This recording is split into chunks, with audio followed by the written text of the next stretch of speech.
All you got to do is this one mistake and you are going to potentially lose all your portfolio. And this mistake is when you are getting a bank loan, and many of those major banks don't want you to know more about this. So if you are unsure, you got to understand what this cross-collateralization actually means. For me to be able to explain you better, I drew a picture over here. Imagine if you're here and you are wanting to go on the other side of your life, which is the sunny paradise over there, and these two boats over here in the water is potentially the properties we are talking about. So let's understand how this cross-collateralization works. So you are here, you wanted to buy a boat to get to your paradise, which is a property. You want to buy a property to get to your paradise, and at some point you might want to buy another property as well.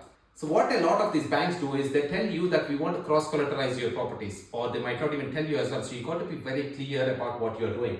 What it pretty much means is, imagine if these two boats are sailing at the same time, or they have to sail at the same time. Imagine you make a hole and put a pipe between these two. So if there's any water leaking in here, so the water can be filled in here, so this one can be supporting this other boat as well. But as much as this sounds like a good strategy, the problem is when there is gushing of water coming in, this pipe will be filled, which means both those boats will sink into the water, which means you're losing the whole thing. And that is what a lot of the banks don't want you to understand. Instead, what I recommend all my buyers is keep these boats separate, keep the property separate, don't link it between them.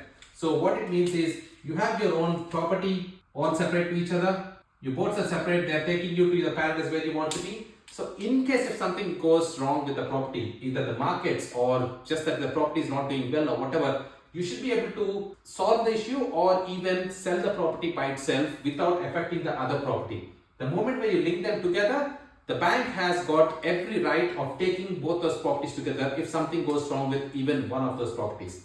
And now, if you think that this is hard, when imagine you have a portfolio of 5, 6, 10 properties and you cross-collateralize them. One wrong property could make you lose all the other properties which you have. So when you are cross-collateralizing, you might have to think about, is this something which I really need to do? But again, in some cases, some people might be very, very tight in their budget and they can't go to the next property until they cross-collateralize. So it is a case-by-case scenario, but in most cases, don't even consider doing the cross-collateralization.